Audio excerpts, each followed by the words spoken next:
So the most common mistakes that retail traders make, right? These are the mistakes that, and I try to rank them in a something of an order of importance, right? And these are the 11. And then I'm going to go into some detail. First one is not considering the current market conditions. This is a very, very important error. When a trader goes in there and looks at a 5-minute chart, they see a stock that looks pretty good, but they don't consider what the stock's been doing so far today on the 5-minute chart. Is it trending up? Is it trending down? So not taking that into consideration on your day trades or your swing trades is a huge, huge mistake. The market drives most stocks, and if you're not paying attention to that before you get into a trade, you're going to have some big problems. Second thing, over trading, taking too many trades. And this goes right back to patience, but over trading is a big problem for most traders. They just cannot sit and be patient and not take trades when they shouldn't be taking trades. Number 3, and we're going to go some more details on this, trading your P&L instead of the technicals. If you're watching your P&Ls to see if it's red or green, going up, going down, what you end up doing is you're trading off of emotion. As the stock goes green, you're feeling good. It goes red, you're feeling bad. You bail on the trade because it's going red. But you got into trade. You should have got into the trade based on the technical setups of that trade. Nothing to do with how much money you're making or losing. Whether you're making money or losing money is not indicative of whether it's a good trade or not. The technicals tell you whether it's a good trade, and you just have to give it time to work. But if you're watching your P&L, you're going to be in big trouble because you've immediately put emotion into your trading, and you don't want to do that. Not using the daily chart for swing trades. This is another big problem. A lot of traders will see a nice 5-minute chart, and they'll decide they want to go ahead long or go ahead short because the 5-minute chart looks good, either bullish or bearish, but they don't go and look at the daily chart. So they end up taking a stock long off the 5-minute chart because they think the chart looks great without looking at the daily chart, which when you look at it, it finds out it's bearish as heck. There's no way that stock should be taken long. It certainly can't be kept all day if it goes against you, and you certainly can't hold it overnight. So you need to be looking at the daily chart first on any swing trades that are going to last part of the day, even a few hours. You want to be looking at the daily chart. You don't need to use it on very high-speed intraday trades off the 5 minutes that you're only going to be in for 10 or 15 minutes. But for any other trades, you need to be looking at the daily chart first. Number 5, this is a big one. Trading what you think, not what the price says. We're going to get into some details on this. People have a bias because they've read something or seen something or heard something, and they end up trading based on that. Not on what the price is doing, but what they think is going to happen. Huge mistake here. Number 6, over leveraged. You take too much risk. You put too much risk on, you immediately just start to trade on emotion, because when you've got too much risk on, any kind of a pullback or any kind of the market stock going against you is going to freak you out, and you're going to end up getting out of the trade because you're too leveraged on it. You can't trade the way you want to because you've got too much risk on. Lack of patience, number 7. Lack of patience. This is again a huge one. This manifests itself in so many ways that will really hurt your trading badly. Forcing trades, which is kind of part of lack of patience. Forcing trades that you, in other words, you're bored. You want to take a trade. You haven't had a trade on for a couple hours, so you force one. Or you justify of how good this trade looks, even though it doesn't meet the criteria. Number 9, attempting to pick tops and bottoms. This stock can't possibly go any higher. I got to short this thing. This stock can't possibly go any lower. I'm going to go long this one. Attempting to do this without any indication price-wise that any bottom or top has actually has occurred. And not waiting for confirmation to enter a trade. We'll talk about this a little bit. This is kind of this is more of an interesting one. And then FOMO, fear of missing out.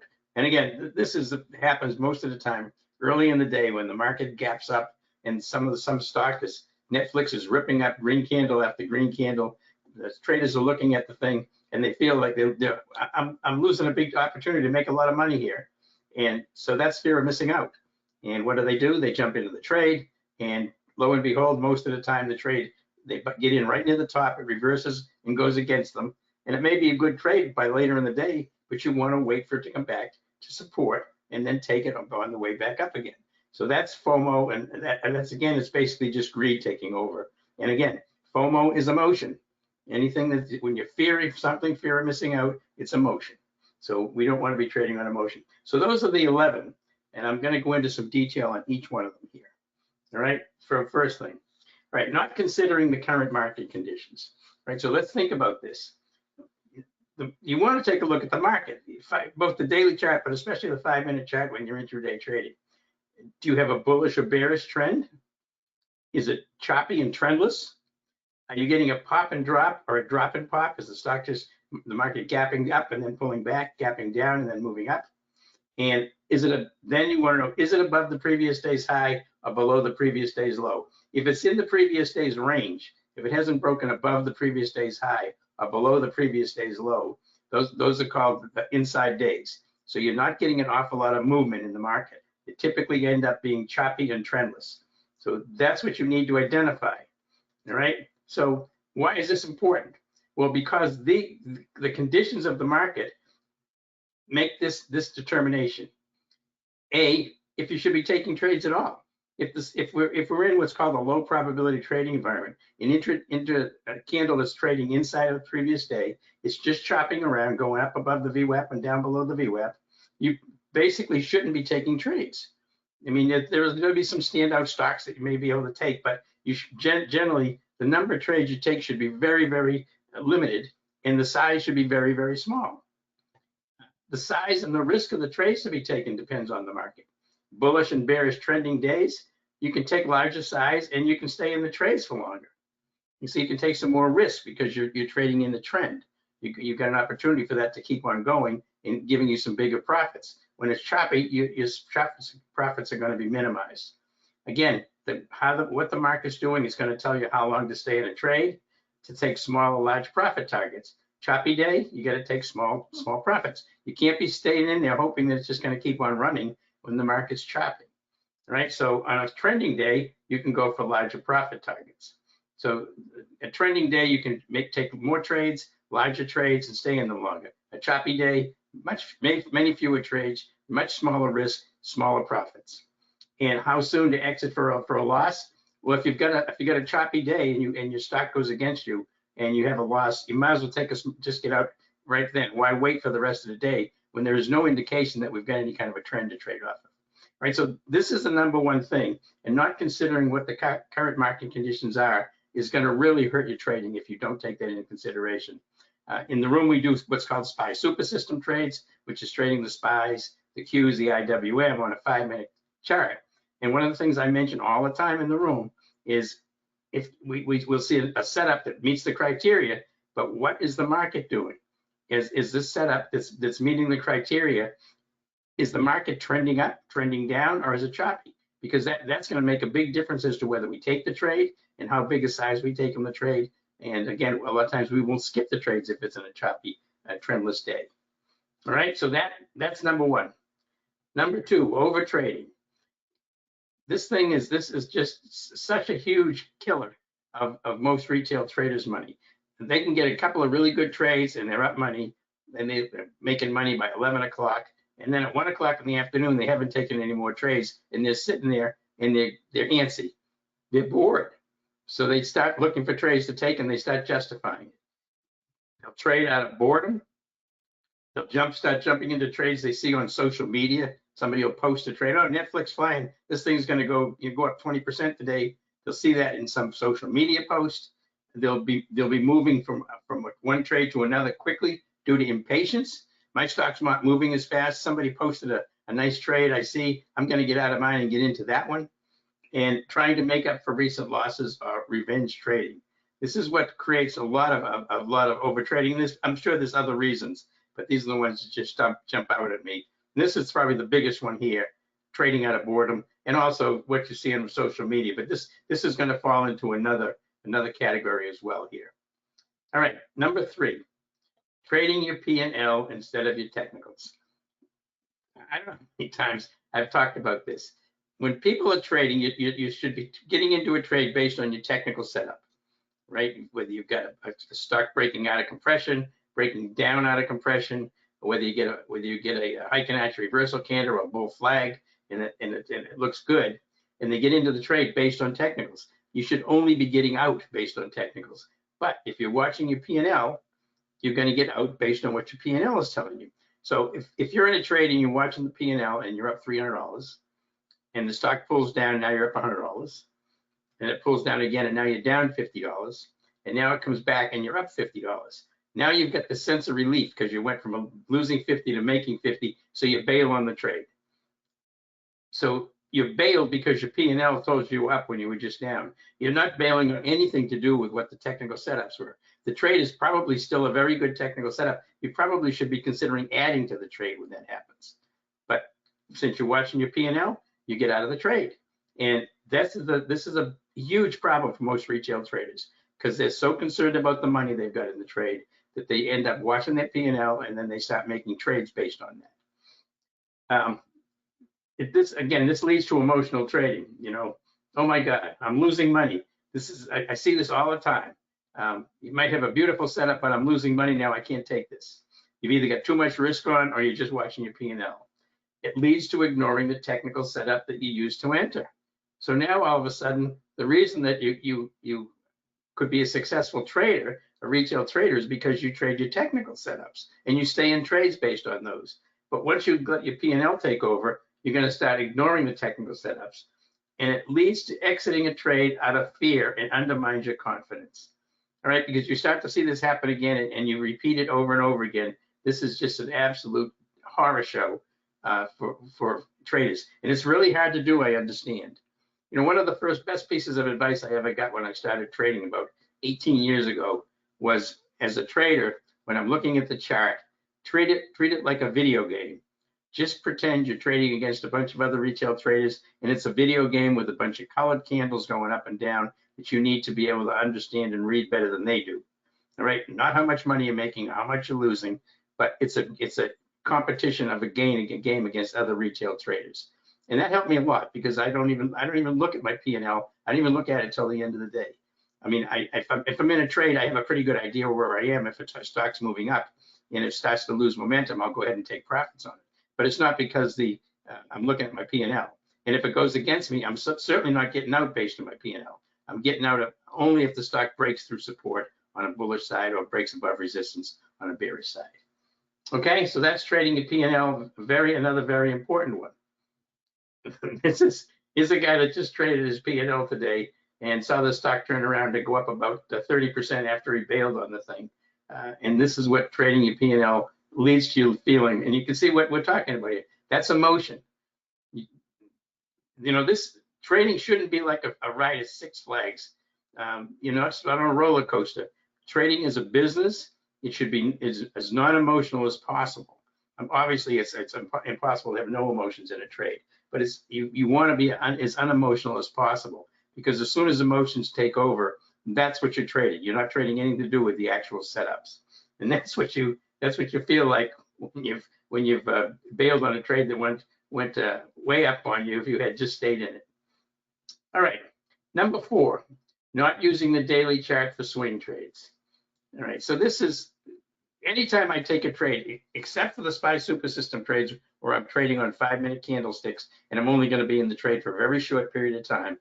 Any trade that I take, even if it's just going to be a longer term day trade, if I'm getting in the morning and maybe getting out in the afternoon, I have to look at what the daily chart is first. That is the first thing I look at, the daily chart.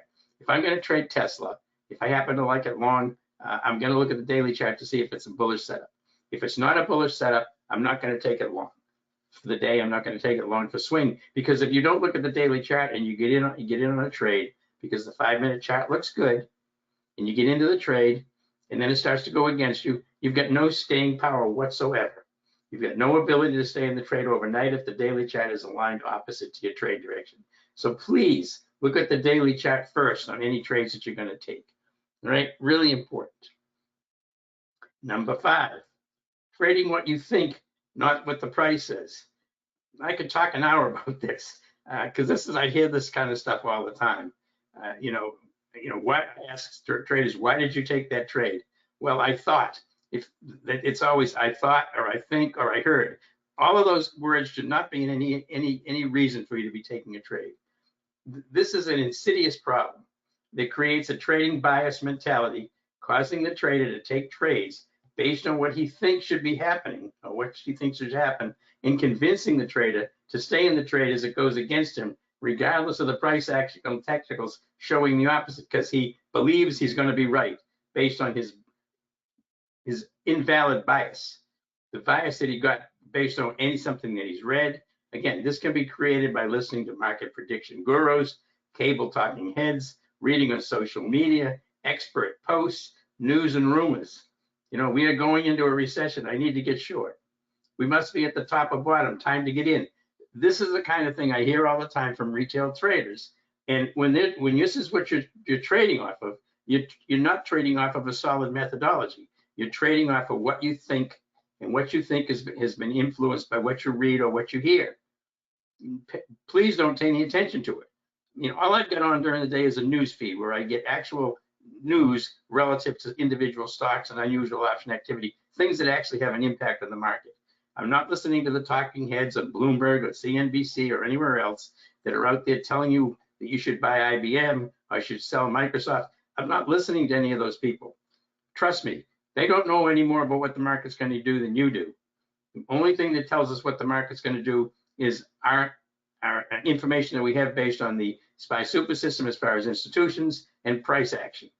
That's what tells you what the market's going to do. These folks don't have any more idea than you do.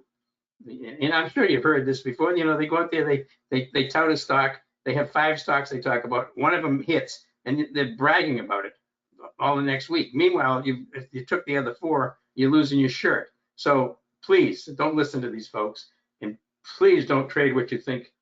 Just trade what the price action is and what the indicators are telling you should do. That's extremely important. All right. And this is a Stephen Hawking quote. The greatest enemy of knowledge is not ignorance. It's the illusion of knowledge.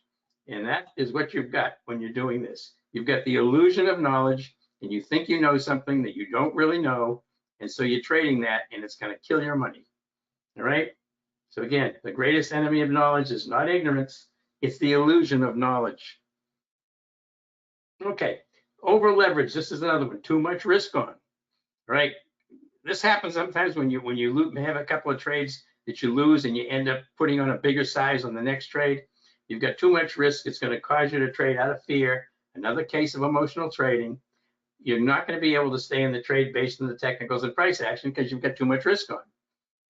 So it's important when we do increase our size.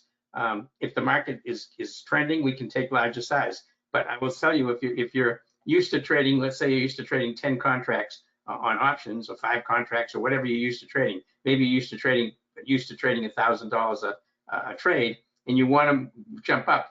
Don't jump up to $3,000 a trade. Move up to $1,500 a trade, and do it for a bit, and then move up to $2,000 on a trade, because you'll be able to adjust to it much more easily, and you're not going to end up with the emotion involved in that trade as if you jumped up from 1,000 to 3,000. Believe me, mentally, it's going to have a huge impact on you. Right. So when increasing a trade size based on previous results and traders feel that they're ready to increase risk, do it in small increments so the emotional impact will be minimal. Right. Really important. All of these are really important. Number 7, lack of patience. You know, in the room every day, I tell you what I think, that whether it's a trending day or LPTE, we've had a lot of these LPTE days, low probability trading environment.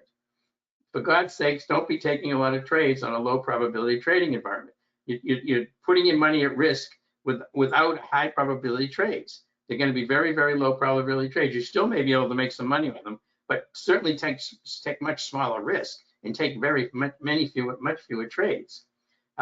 Board trading. This is lack of patience. Again, you're getting bored.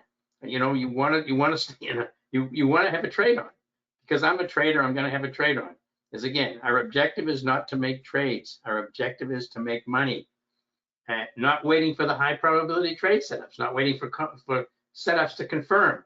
Again, you're getting anxious. You want to get into a trade. This is all emotions. Chasing fast moving stocks with no regard to their overextension. this is part of FOMO as well. Chasing fast moving stocks. You see a stock open strong in the morning and it's stacking green candles and you're sitting there looking at it and you feel like you're losing a fortune because you're not in the trade. You finally crack and jump into the trade. That's lack of patience, right? It's critical, but that's lack of patience. And if this is a kind of a good saying for being impatient, impatient can cause wise people to do foolish things. And believe me, chasing the stock that's moving up on the open when you shouldn't be, that is a case of impatience causing wise people to do foolish things. Because you're going to end up thinking at the end of the day, if you lose money on it, why did I do that? Because you were impatient. Okay? And everybody suffers from this. You don't think I feel less when I see a stock ripping up in the morning that I wish I could get in there? You know, but I've been through it enough to know that if I do, I know I'm probably going to be buying at the top. All right, forcing trades. Number 8. This is the most common reaction to lack of patience. You're going to go out there and force a trade. You come up with any number of invalid justifications for forcing trades that are always cited. I thought, I felt, I heard. This is what everybody says. When I ask somebody about a trade they took and I look at the chart and it looks terrible or it's way extended, I thought, I felt, or I heard. I thought it was going to keep going. Why did you think it was going to keep going? I don't know. I just thought it was. I had a feeling in my gut. Don't trade your gut. This is or this will be the other one you hear. It's just a small size. What they're saying when they're saying it's just a small size is, I know it's not set up, but I want to gamble on it anyway. Okay, that's a gamble. You know, admit it to what you're doing. You're gambling. You're not trading with any kind of an edge. You're gambling. Number 9, attempting to pick tops and bottoms. We hear this all the time. The market can't possibly go down or lower. NVIDIA can't possibly drop anymore. Microsoft can't possibly go up anymore. So you're trying to be first and prove how good you are. I was able to pick the pop and it moved down and I got in right at the top before anybody else did. You don't want to be first to anything. Believe me, you want to have confirmation that a trade is going to work. You're not going to be a hero doing this, all right? And you're going to end up losing way more than you win. And again, a part of that has to do with ego. And you know, knowing the stock can't go any lower or higher. This is you're thinking. This is what you think. This is what you think. The price action is not telling you that the stock has bottomed out and it's heading back up again, but you think it can't go any lower. Look how low this is. This thing's down 50%. Tesla's down 40 or 50% from the beginning of the year. Can it go any lower? Of course it can. Wait for a confirmation that it's turned around and headed back up before you go long. Don't be early. Okay, number 10, not waiting for confirmation to enter. Now this is an interesting one because there actually are trades that you can take without waiting for confirmation to enter. Right? There's 2 different methodologies. This falls under predictive versus confirmed. So you can take a trade that's predictive versus confirmed. Predictive means if you're going to go long a stock when it comes down to support and then bounces up, and you take it right as it bounces off of support before it's actually confirmed by any more price action. That's called predictive. It's basically it's a reaction. So you can take it as predictive as long as you're taking this with an actual bounce off support or resistance. All right, you can't just do this willy-nilly. But there is a predictive versus confirmed. Now, not waiting for a confirmation can be used as a trading strategy if you enter a breakout or a breakdown on the first candle of the break, right? That's why it's called predictive. You're thinking that first candle is going to predict the move to the reversal back into the trend. They can work and you get in early for better profits, but they fail much more frequently. So you have to take that into consideration.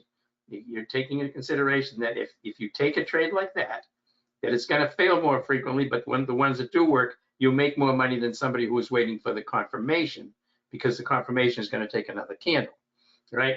But typically, I usually wait for confirmation. I find that it's much safer to do that. But not waiting for confirmation, I want to explain that there is actually a way to trade it, not waiting for confirmation, but you still there would be the reversal into the trend would have occurred. whatsoever. Again, the error on not waiting for confirmation is most retail traders do on these trades, is there is no regard for breakouts and breakdown. They just want to get into the trade. So that's just the ones that not waiting for confirmation. They're not waiting for anything. They're just jumping into a trade based on what they think is going to happen. It's got really nothing to do with confirmation. But even if the stock starts to reverse, they should be ready for confirmation, especially fairly new traders shouldn't be doing what's called the predictive one. They should be waiting for the confirms. But that, I did want to get into a little more detail on we're not waiting for confirmation, because there are strategies that you can take it on the initial bounce. All right, number 10, ignoring support and resistance levels. When you go into a trade, when you look at the chart and you get into a trade, you've got to know how much room you've got to the upside for the bullish, to the downside, to the bearish, to justify taking the trade. If you're taking a trade and the stock is 10 cents away from the 200-day moving average on the daily chart, it's above it by 20 cents, and you're taking it long, you're not taking a trade that's got a good risk reward, because you can expect that 200-day moving average is going to be resistance. So the stock is going to likely run into resistance there. So you haven't made enough money to justify taking the trade at all. Your downside is going to be much bigger than your upside. So you've got to know where your support and resistance levels are on the daily chart. It's critical to be used to determine if there is enough potential profit in the trade to justify the risk. And you've heard me talk about in the SPY super system, I'm looking at support and resistance on the SPY, the Qs, and the IWM.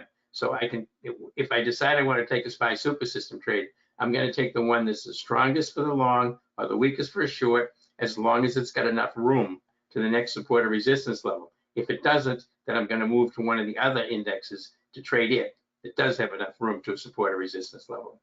Okay, so it's always important to know where the daily chart, where the 200 SMA is, the 100 SMA, and the 50 SMA, where they are on the daily chart, and where the VWAP is on the 5-minute chart. You shouldn't be trading a stock long on a 5-minute chart if it's below the VWAP. You want it above the VWAP. The VWAP is extremely important, volume weighted average price. This is what the institutions all trade off of. So that is extremely important. We use it, of course, in the SPY super system all the time for support resistance levels. And number 11, fear of missing out. It's emotion. This is, we talked about, this is emotion. Chasing fast-moving stocks based on the emotion that you are missing a big trade. And that's what FOMO is. FOMO is emotions. Obviously, it's greed. You think you're missing out on a big trade. Look at all these other people that are in this trade. I got to get in this. It's a nightmare. It frequently ends with traders entering near the high or low and getting trapped. Because if you're in it and it's way away from support levels, and you get into it near the high and then it starts to go back against you, are you going to be able to stand that until it goes all the way back to support again? Probably not. You're probably not going to be able to. And somebody else who's being patient and waiting will see that stock come back. It was very strong. It'll come back to support. It'll hit the support. It'll bounce and confirm that it's going back into the trend. And that's where they'll calmly get into the trade and sit there and start making money while you're sitting there licking your losses. All right. These frequently occur near the market open on gaps up or gap downs, or a fast move of a stock on the open, or you'll get a news event that will cause the stock to really move one direction or the other. That's what generally does that. All right. And trading these emotions will not end well. And this is the whole key here. Try not to trade emotions. So those are the 11 that I think are the most critical mistakes that most retail traders make. I've made them all in my career, and I think most everybody probably has suffered from them.